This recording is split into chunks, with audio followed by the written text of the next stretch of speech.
2024 లేదా 25లో డిగ్రీ లేదా బీటెక్ చదివారా? సాఫ్ట్‌వేర్ జాబ్ కోసం ఎదురు చూస్తున్నారా? అయితే కోడ్ జ్ఞాన్ 100 డేస్ కోర్సులో చేరండి, జాబ్ సాధించండి. ప్రస్తుతం మనతో పాటు ఉన్నారు ప్రముఖ హైకోర్టు అడ్వకేట్ నరేష్ సుంకర గారు. ఒకసారి కొన్ని ఇష్యూస్ మీద రీసెంట్గా జరిగిన వాటి మీద ఆయనతో మాట్లాడదాం. చట్టంలో ఎలాంటి శిక్షలు ఉన్నాయి, అసలు ఏం జరగబోతోంది అనేది ఆయన మాటల్లోనే ఇప్పుడు విందాం. నమస్తే అండి. నమస్తే అండి. రీసెంట్గా చూసాము జీడిమెట్లలో ఒక 16 ఏళ్ల అమ్మాయి తల్లిని అత్యంత క్రూరంగా ప్రియుడితోటి ఆ తమ్ముడితోటి కలిపి చంపేసినటువంటి పరిస్థితి. సో మైనర్ కాబట్టి ఆమెకు జువైనల్ హోమ్కి పంపిస్తారు, పెద్దగా శిక్షించేది ఏమి ఉండదు అని చెప్తా ఉన్నారు చాలా మంది. అసలు ఈ పరిస్థితులు రాకూడదని కోరుకుందాము. ఎందుకంటే ఇవాళ రేపు ఇంత దారుణమైనటువంటి టీనేజ్ పిల్లలు కూడా ఇంత ఘోరంగా, ఇంత క్రిమినల్గా, ఇంత క్రూయల్గా, అసలు ఇంత వైలెంట్గా ఎలా అవుతున్నారు అనేది అర్థం కావట్లేదు. ఇదొక ఇన్సిడెంట్. అయితే ఇక రెండో ఇన్సిడెంట్ మీరు స్క్రీన్ మీద చూస్తున్నారు. ఈమె 1 మంత్ బ్యాక్కే అతన్ని పెళ్లి చేసుకుంది. అతను ఒక సర్వేయర్గా పనిచేస్తున్నాడు. బ్యాంక్ ఎంప్లాయీతో అంతకు ముందే ఆమెకు ఇల్లీగల్ కాంటాక్ట్ ఉంది. ఆ ఇల్లీగల్ రిలేషన్ ఈమెకే కాదు, ఈమె తల్లికి కూడా ఉంది. ఒకే పర్సన్ తోటి తల్లికి కూతురికి రిలేషన్ ఉన్నటువంటి పరిస్థితి. సో అతన్ని నమ్మించి పెళ్లి చేసుకొని నమ్మించి సర్వే కోసం అని చెప్పి తీసుకెళ్తూ కారులో కూర్చోబెట్టి ముందు నుంచి వెనక నుంచి కూర్చొని గొంతు కోసేశారు అతనిది. సుపారీ ఇచ్చారు, 70,000 సుపారీ ఇచ్చింది. ఎవరంటే ఆ బ్యాంక్ ఎంప్లాయీ సుపారీ ఇచ్చాడంట. ఇంకొకటి ఏంటంటే పాపం అన్లక్కీయెస్ట్ ఫెల్ ఏమో 5 సార్లు తప్పించుకున్నాడు లక్కీగా, 6వసారి చనిపోయాడు. సో ఎందుకు తయారవుతున్నారు అమ్మాయిలు ఎస్పెషల్లీ ఇంత ఘోరానికి పాల్పడడం ఏంటి అర్థం కాని సంఘటన. ఇంకొకటి కూడా ఉంది, అది నేను చెప్తాను. ముందు ఈ రెండింటికి సొల్యూషన్ చెప్పండి. అసలు ఏం జరగబోతుంది, ఏం చేయబోతుంది చట్టం? ఇప్పుడు చట్టం ఆర్టికల్ 14లో ఈక్వాలిటీ బిఫోర్ లా అని చెప్పని ఉంది. మన యొక్క చట్టాలు కూడా అంటే భారతీయ న్యాయ సంహిత కొత్తగా వచ్చిన చట్టాలు గత సంవత్సరంలో కూడా అమెండ్మెంట్ జరిగి కొత్త చట్టాలను తీసుకురావడం జరిగింది. వీటిల్లో కూడా అంటే ఆడవాళ్ళు మర్డర్ చేస్తే ఏ విధంగా శిక్షలు ఉంటాయి, మగవాళ్ళు మర్డర్ చేస్తే ఏ విధంగా శిక్షలు ఉంటాయి అనేటువంటి తారతమ్యాలు కానీ డిస్క్రిమినేషన్ కానీ ఏమీ లేదండి. ఎందుకంటే కనుక 103 అంతకుముందు 302 ఐపీసీ ఉండే, ఇప్పుడు 103 బిఎన్ఎస్ అయ్యింది. కాబట్టి ఆబ్వియస్లీ అదే సెక్షన్స్ అనేది అట్రాక్ట్ అవ్వడం జరుగుతుంది. అయితే ఇక్కడ మనం చూసుకున్నట్లయితే కనుక వీళ్ళు అంటే ఇటువంటి సంఘటనలు ఎందుకు ఇంతలాగా తెర మీదకి వస్తున్నాయి, ఎందుకు ఇంత ప్రాముఖ్యత సంతరించుకుంటున్నాయి అంటే కనుక మొదటి నుంచి మనం చూసుకుంటా ఉంటే కనుక ఆడవాళ్ళ మీద మగ ఆధిపత్యం అనేది ఎక్కువగా ఉంటది. సో ఈ మగవాళ్ళ చేతిలోనే ఆడవాళ్ళు అన్యాయంగా బలైపోతున్నారు, బలాత్కారం చేయబడుతున్నారు అని చెప్పి కూడా అనాదిగా మనము వీటి గురించి మాట్లాడుకుంటూ ఉన్నాము. ఆ విధమైనటువంటి న్యూస్ కూడా చూస్తూనే ఉన్నాము. దానికి సంబంధించి కొన్ని ప్రత్యేకమైన చట్టాలు ఆడవాళ్ళకి కూడా పెట్టడం జరిగింది. వాళ్ళ మీద ఇటువంటి ఏదైనా క్రైమ్స్ జరిగినప్పుడు తక్షణము జ్యుడిషియక్షన్తో సంబంధం లేకుండా ఎక్కడైనా సరే కంప్లైంట్ ఇస్తే తక్షణం ఎఫ్ఐఆర్ చేసి సంబంధించిన పోలీస్ స్టేషన్ కూడా దాన్ని ట్రాన్స్ఫర్ చేయాలి అని చెప్పి కూడా క్లియర్గా పొందుపరిచింది.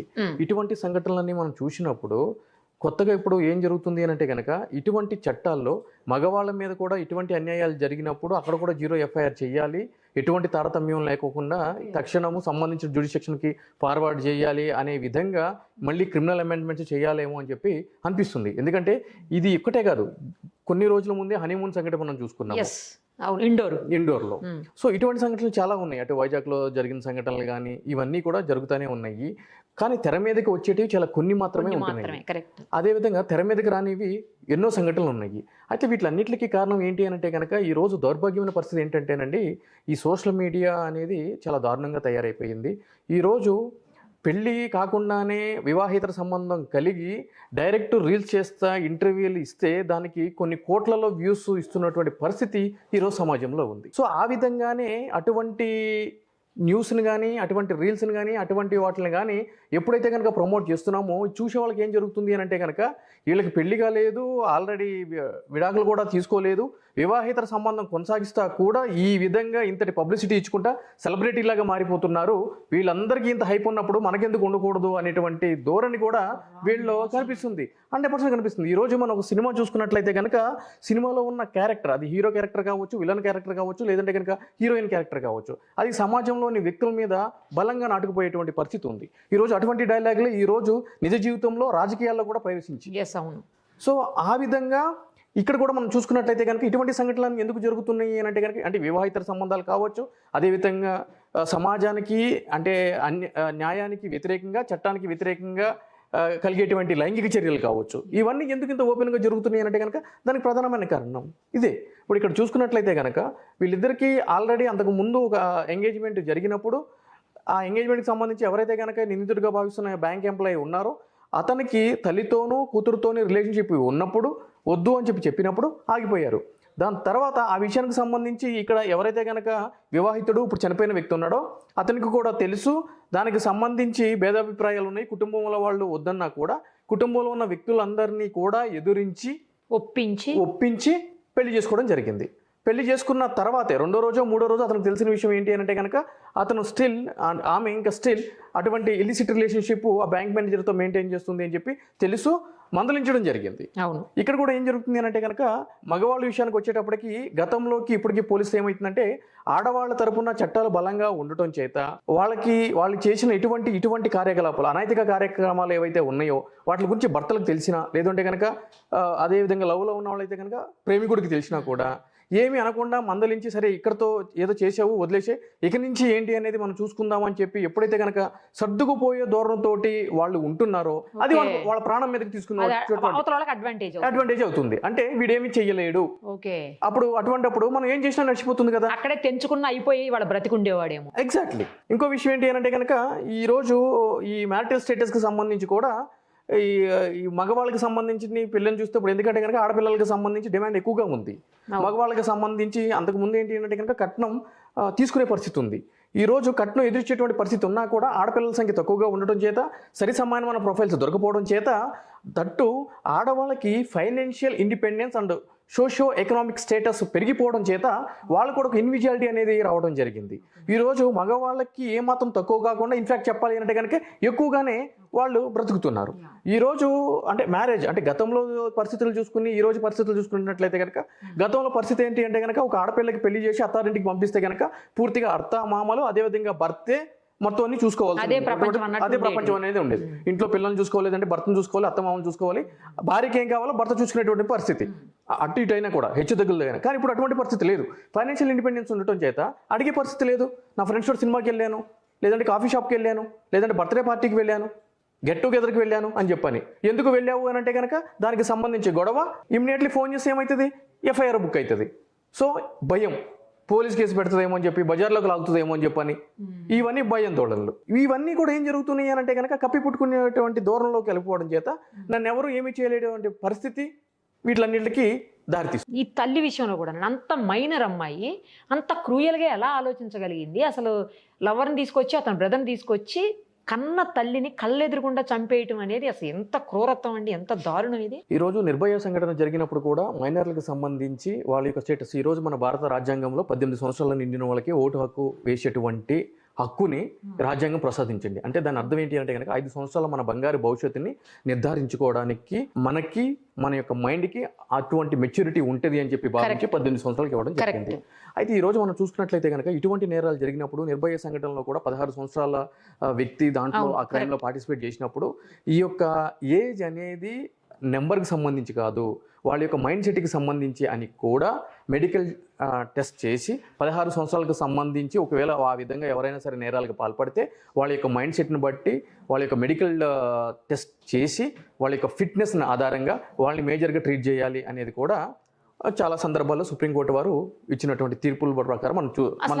18 తీసి 15కో 16కో పెడితే అయిపోద్దండి. అయితే ఇక్కడ క్రైమ్ చేయడానికి మనం ఇక్కడ చూసినట్లయితే కనుక ఇప్పుడు స్కూల్లో ఇప్పుడు ఢిల్లీకి సంబంధించి కొన్ని స్కూల్స్లో వాటిల్లో కూడా డ్రగ్స్ తీసుకుంటా 7th క్లాస్ పిల్లలు 4th క్లాస్ 3rd క్లాస్ పిల్లల మీద అత్యాచారాలు చేసిన సందర్భాలు కూడా మనం చేశాము. అయ్యో మీరు ఆ మాట అంటే గుర్తుకొచ్చింది. ఇక్కడ లోకల్లోనే కూకట్పల్లిలో సంబంధించిన ఒక ప్రైవేట్ స్కూలు, నేను నేమ్ చెప్పలేను, ఆ ప్రైవేట్ స్కూల్లో ఒక 11 ఏళ్ల పిల్లోడు సేమ్ 10 ఏళ్ళ 11 ఏళ్ల పిల్లకు లవ్ లెటర్ రాశాడంట. ఆ పిల్ల రిజెక్ట్ చేసింది, లవ్ లెటర్ని రిజెక్ట్ చేసిందని చెప్పేసి బ్లేడ్ పెట్టి ఆ పిల్లని కోసాడండి. ఏంటి అసలు ఇది? ఇప్పుడు చూడండి, ఇప్పుడు మనం 16 సంవత్సరాల గురించి మాట్లాడుకుంటున్నాం, 10-11 కూడా ఉంటుంది. అంటే ఈ యొక్క క్రైమ్కి సంబంధించి వాళ్ళకి ఇటువంటి ఆలోచనలు ఏ విధంగా వస్తున్నవి ఏంటి అని చెప్పి మనం చూసుకున్నట్లయితే కనుక అంటే చట్టం ఈజ్ వెరీ క్లియర్ అండి. చట్టం ఏం చెప్తుంది అంటే కనుక ఏదైనా సరే ఒక నేరం జరిగితే అటువంటి నేరం చేసిన వ్యక్తుల్ని ఏ విధంగా శిక్షించాలి, ఏ విధంగా వాళ్ళ యొక్క నేరాన్ని కోర్టుల ముందు నిరూపించడానికి కావాల్సిన సాక్ష్యాలు సేకరించాలి, వాదోపవాదనలు ఏ విధంగా ఉండాలని చెప్పి చెప్తుంది. కానీ ప్రివెన్షన్ మెజర్ అనేది ఎక్కడుంటుంది అంటే చట్టాలు ఏ చట్టాల్లో కూడా prevention is better than cure అని చెప్పని అన్నారు. ఆ ప్రివెన్షన్ మెజర్స్ ఉండదు కదా. ఈ ప్రివెన్షన్ మెజర్స్ అనేది ఎక్కడి నుంచి ఉంటుంది? కుటుంబం నుంచి ఉంటుంది. ఈరోజు ఇక్కడ చూసుకున్నట్లయితే కనుక అంటే ఇన్స్టాగ్రామ్కి సంబంధించి ఎవరైతే కనుక తల్లిని చంపిందో ప్రియుడితో కలిసి, ఆ ప్రియుడు వాళ్ళ తల్లిని కొన్ని మీడియా ఛానల్స్ ఇంటర్వ్యూ చేస్తూ ఉంటే కనుక మంచిగా చేసిండు చంపి, అని చెప్పని అంటే నేను మాట్లాడలేని భాషతోటి మాట్లాడటం జరిగింది. ఆమెకి కొంచెం మెంటల్ కండిషన్ బాగలేదని విన్నామండి. ఎగ్జాక్ట్లీ మెంటల్ స్టేటస్ బాగలేదని చెప్పని అనుకుందాము. అటువంటి పరిస్థితుల్లో పెరిగిన వ్యక్తి యొక్క ఆలోచన తీరు ఏ విధంగా ఏ ఉంటుంది? విధంగా ఉంటుంది అంతేలేండి. ఇప్పుడు ఇంటిలో ఏ విధంగా ప్రభావితం చేస్తాము, ఇప్పుడు పిల్లల ముందు కూడా మనం యొక్క వాడే పదజాలము చాలా జాగ్రత్తగా వాడాలి అని చెప్పని అంటున్నాం. కరెక్ట్. ఎందుకు అంటే కనుక చాలా షార్ప్ గా గ్రాప్ చేస్తారు పిల్లలు అని చెప్పని. మన యొక్క బిహేవియర్ ఏ విధంగా ఉంటేనే వాళ్ళ యొక్క బిహేవియర్ ఆ విధంగానే ఉంటుంది. తప్పు అని ఖండించకపోగా దాన్ని సమర్థించడం. ఎగ్జాక్ట్లీ. ఇప్పుడు ఏదైనా ఒక స్నాక్ తీసుకుని వెళ్ళి స్కూల్కి పంపించాం అనుకోండి, పక్కన పిల్లలు ఎవరైనా స్నాక్ లోకి వెళ్ళి ఒకటి తీసుకున్నారు అనుకోండి, ఇంటికి వచ్చిన తర్వాత మమ్మీ నా స్నాక్ బాక్స్ లోకి వెళ్ళి పక్కన వాళ్ళు తీసుకున్నారంటే కనుక ఈసారి తీసుకుంటే వెళ్ళి చంప మీదకి వెళ్ళి కొట్టు అని చెప్పారు అనుకోండి, అదేమైతుంది ఇన్ఫ్లుయెన్స్ ప్రేరేపించడం జరుగుతుంది. అంతే కరెక్ట్. అయితే పర్లేదు నాన్న తీసుకుంటే ఏముంది అని అంటే అక్కడతో అయిపోతుంది. రేపటి నుంచి నీకు ఒక 2 రూపీస్ ఎక్కువ పెడతానని చెప్పి ఎప్పుడైతే పేరెంట్ చెప్తారో షేరింగ్ అలవాట్ అవుతుంది. అప్పుడు అంటే ఏమంటారు రిలేషన్షిప్ కూడా మంచిగా ఉంటుంది, బాండింగ్ కూడా ఫ్రెండ్ కి రిలేషన్షిప్. కానీ ఎంతమంది పేరెంట్స్ ఈ విధంగా చెప్పేటువంటి పరిస్థితుల్లో ఉన్నారు ఈ రోజు? 100% నేను కూడా I agree with you. So ఇక్కడ ఏం జరుగుతుంది అని అంటే కనుక నేరం యొక్క దీనికి ప్రధానమైన కారణం అంటే ఒక వ్యక్తికి నేరం చేయాలి అని చెప్పే ఆలోచన వచ్చింది అని అంటే కనుక దానికి ప్రధానమైన కారణం దాన్ని వేళ్లలోకి మనం వెళ్ళాలి. అంటే కుటుంబ వ్యవస్థలు ఏ విధంగా ఉన్నాయి, స్కూల్స్లో ఎటువంటి స్కూల్స్లో మనం పిల్లల్ని చదివిస్తున్నాము, స్కూల్ నుంచి వచ్చిన తర్వాత అంటే కొంతమంది ఏం చేస్తారు అని అంటే కనుక నేను బిజీ షెడ్యూల్, మదర్ బిజీగా ఉంటుంది, ఫాదర్ బిజీగా ఉంటారు, ఇద్దరు ఆఫీస్కి వెళ్తారు లేదంటే బిజినెస్కి వెళ్తారు, కార్పొరేట్ స్కూల్లో చదివిస్తున్నాం కదా, వాళ్ళే లంచ్ పెడుతున్నారు, వాళ్ళే బ్రేక్ఫాస్ట్ పెడుతున్నారు, వాళ్ళే డిన్నర్ పెడతారు, వాళ్ళే. ఇంకొకటి తెలుసా మీకు, ఇంకొక కీలకమైన అంశం నేను ఒకసారి లాస్ట్ టైం చూసానండి. ఒక పెద్ద కార్పొరేట్ 2 స్కూల్స్ సంబంధించిన కార్పొరేట్ స్కూల్స్ 2 కూడా పిల్లలు అనమాట, కార్పొరేట్ స్కూల్స్ పిల్లలు, గచ్చిబౌలి ఏరియాలో పెద్ద స్కూల్స్ అవి. ఆ 2 స్కూల్స్ పిల్లలు దాదాపు 6th క్లాస్ నుంచి 10th క్లాస్ వరకు పిల్లలు ఈ సిగరెట్ కాలుస్తున్నారు. పోలీసులు ఒక ఫ్లైఓవర్ బ్రిడ్జ్ కింద వాళ్ళని పట్టుకున్నారు, పిల్లల్ని పట్టుకొని పేరెంట్స్ని పిలిచి కౌన్సిలింగ్ చేశారు, స్కూల్స్లో కౌన్సిలింగ్ చేశారు, ప్రిన్సిపల్స్ని అన్నీ అయినాయి. అయిన తర్వాత నేను అప్పుడు డీసీపీని ఇంటర్వ్యూ చేశాను. దాంట్లో ఎవరు ఒక ఆఫీసర్ నాకు గుర్తులేదు, ఒక పోలీస్ ఆఫీసర్ని ఇంటర్వ్యూ చేశాను, డీసీపీనో సీఎన్ ఎవరో సంథింగ్ ఇన్వెస్టిగేటింగ్ ఆఫీసర్. చేసినప్పుడు ఆయన సార్ వాళ్ళకి ఈ సిగరెట్లు కాల్చాలంటే కనీసం 5-6 thousand ఉంటుంది కాస్ట్. ఎట్లా వచ్చింది వాళ్ళకి ఈ సిగరెట్, ఎలా వచ్చింది, ఎలా కాల్చగలుగుతున్నారు వాళ్ళు అని అడిగితే ఆయన ఏం చెప్పారు తెలుసా, అమ్మ వాళ్ళ పాకెట్ మనీ ఎంత తెలుసా పర్ మంత్ అని అడిగారు. ఎంత సార్ అని అన్నా, 1 lakh rupees అంట. ఏంటంటే చాలామందికి శాలరీస్ కూడా ఉండవు కదా, 1 lakh పాకెట్ మనీ ఏంటి సార్ అంటే ఏం చెప్తారు ఆయన కూడా, అంటే అలా ఇస్తున్నారు పేరెంట్స్. 1 lakh పాకెట్ మనీ ఏంటండి అసలు? డ్రగ్స్ ఏంటండి ఈరోజు పేరు మోసిన స్కూల్స్లో డ్రగ్స్ కల్చర్. డ్రగ్స్ ఏ విధంగా వస్తుంది? డార్క్ వెబ్ అనేది అంటే ఒక 4th క్లాస్ 5th క్లాస్ చదివే పిల్లలు డార్క్ వెబ్లోకి వెళ్ళి డ్రగ్స్ని ఆర్డర్ చేసి తీసుకుని వాడగలుగుతున్న పరిస్థితి ఉంది అంటే కనుక వాళ్ళు ఎంత అడ్వాన్స్డ్లో ఉన్నారు. తర్వాత డబ్బు మనీ ఎక్కడి నుంచి వస్తుంది అసలు అంత మనీ వాళ్ళకు? వీళ్ళ మీద మానిటరింగ్ అనేది ప్రాపర్గా ఉండట్లేదు పేరెంట్స్ దగ్గర నుంచి. ఎందుకు అనంటే కనుక మేము కార్పొరేట్ స్కూల్స్ లో వేసాం, వాళ్ళు చదువుకుంటున్నారు, వాళ్ళు వస్తున్నారు, అంతే ఇచ్చేసాం వాళ్ళకి.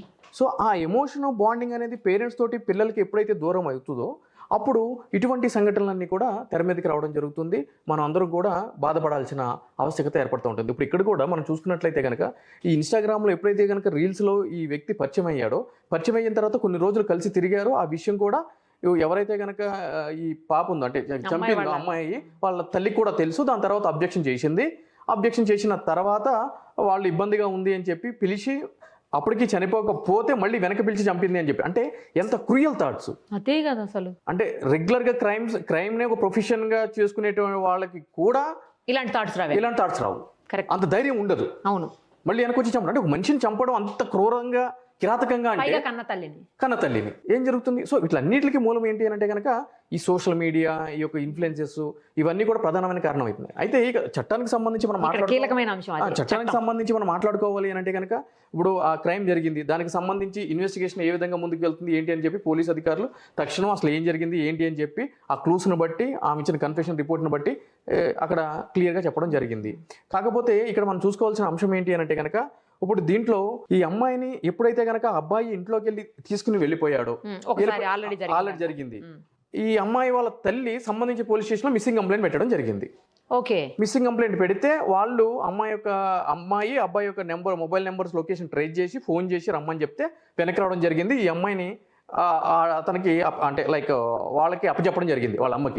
కానీ ఇక్కడ పోలీసు వాళ్ళు చేయాల్సిన ప్రధానమైన కర్తవ్యం, వాళ్ళ విధి ఏంటి అని అంటే కనుక ఎవరైతే గనక మైనరు ఈ విధంగా కలబొలి మాటలు చెప్పి అతను మేజర్ ఆ బాబు సో తీసుకుని వెళ్ళిపోయినప్పుడు ఆబ్వియస్లీ పోస్కో యాక్ట్ కింద కేసు రిజిస్టర్ చేసి అతను కూడా జువైనల్ హోమ్కి పంపించాల్సిన పరిస్థితి ఉండే. కానీ ఇక్కడ ఏం జరిగింది అని అంటే కనుక మిస్సింగ్ కిడ్నాప్ కేసు కింద కిడ్నాప్ కేసు, రేప్ కేసు కూడా పెట్టాలండి, పోస్కో కేసు పెట్టాలండి, చాలా దారుణమైన కేసులు పెట్టాల్సిన పరిస్థితి ఆ కేసులో. కానీ వాళ్ళు ఆ పని చేయలేదు.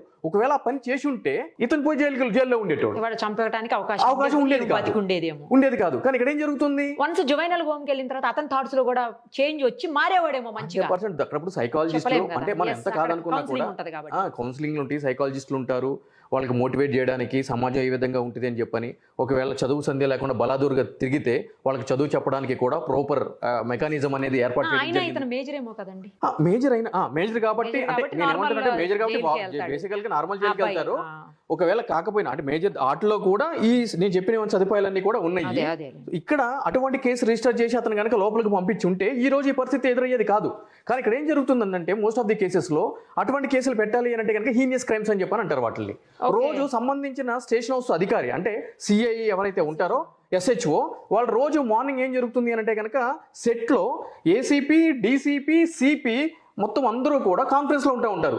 నీ స్టేషన్ లో ఏ క్రైమ్ జరిగింది, నీ స్టేషన్ లో ఎంత క్రైమ్ రేట్ పెరిగింది అని చెప్పినప్పుడు ఇటువంటి హీనియస్ క్రైమ్స్ జరిగినప్పుడు పై అధికారులు ఏం చేస్తారంటే కింద అధికారులు అటువంటి క్రైమ్ జరిగిన మీరు ఎందుకంటే కూర్చున్నది లూప్ లైన్ నడువు, నీకు చేత కాకపోతే లా అండ్ ఆర్డర్ మెయింటైన్ చేయకపోతే అని చెప్పని అక్షంతలు పడతా ఉంటాయి. సో కాబట్టి వాటిని తప్పించుకోవాలి అని అంటే కనుక క్రైమ్ రేట్ తక్కువ చూపించాలి.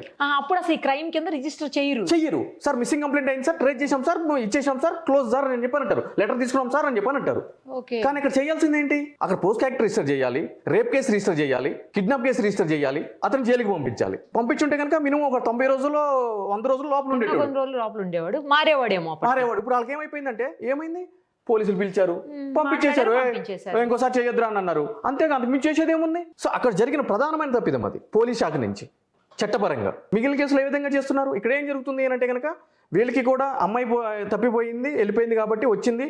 ఈ పేరెంట్స్కి వాళ్ళకి ఆలోచన ఏముంటుంది అంటే కనుక కింది స్థాయిలో నేను అనేది ఇష్టపడింది, ఆ పూర్వంతో తిరుగుతుంది, వెళ్ళిపోయింది, ఇక వచ్చేసింది కదా అమ్మాయి మన ఇంటికి అని చెప్పి కేసు ఎందుకని వీళ్ళు కూడా అంటుండొచ్చు. ఆ యాంగిల్ కూడా ఉంటుంది. అది కూడా ఎందుకంటే అవుట్లెట్ గా అక్కడే తోసేయాలని కాదు, ఇటు సైడ్ నుంచి కూడా మనం ఆలోచించాలి. సో ఈ యాంగిల్ కూడా ఉంటుంది. అది ఉండటం చేత ఈ రోజు ఆ అమ్మాయి పరువు పోద్ది, కేసు పెడితే పెద్దదయ్యా అమ్మాయి పరువులు పోతాయి, ఈ కుటుంబం మొత్తం ఇదవుతుంది అని పరువు పోవడానికి ఇక్కడ చట్టం క్లియర్ గా చెప్పిందండి.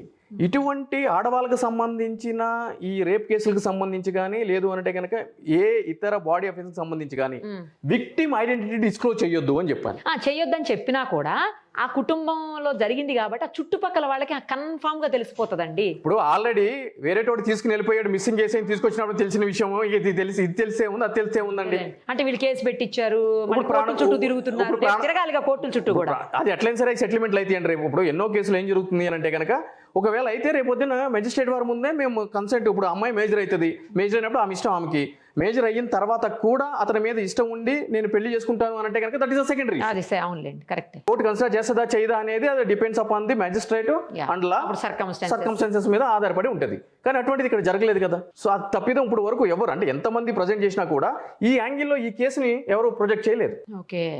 చేసి ఉంటే కనుక ఈ రోజు ఇది జరిగేది కాదు. అక్కడికి సంబంధించి కూడా గద్వాల్ కేసులకి సంబంధించి రెండో కేసు ఆ సర్వేయర్ ని చంపిన కేసులో కూడా అతనికి తెలిసినా కూడా వివాహితర సంబంధం ఉంది అని చెప్పి తెలిసినా కూడా అతను యాక్సెప్ట్ చేసి ఆమెను రమ్మంటాం. ఇంకో విషయం ఏంటి అంటే కనుక ఆ కేసు ప్రూవ్ కాదు. ఇప్పుడు ప్రాథమికంగా అరెస్ట్ చేస్తారేమో, 90 రోజులు లోపల ఉంటారేమో కానీ శిక్ష పడే అవకాశాలు లేవు. ఎందుకంటే కనుక మెటీరియల్ ఆబ్జెక్ట్ అంటే ఏదైతే కనుక ఆయుధాలతో చంపారో ఆయుధాలన్నీ తీసుకెళ్లి నదిలో పడేశారు, దాన్ని రికవర్ చేయలేరు. చూడండి చక్కగా డాన్స్ చేస్తున్నారు అంటే తీసుకెళ్లి పారేశారు. ఆ మెటీరియల్ ఏదైతే కనుక మర్డర్ కి ఉపయోగించిన వెపన్స్ ఏవైతే ఉన్నాయో పీక్కోసి చంపారు కారులో. అవును, పీక్కోసారు.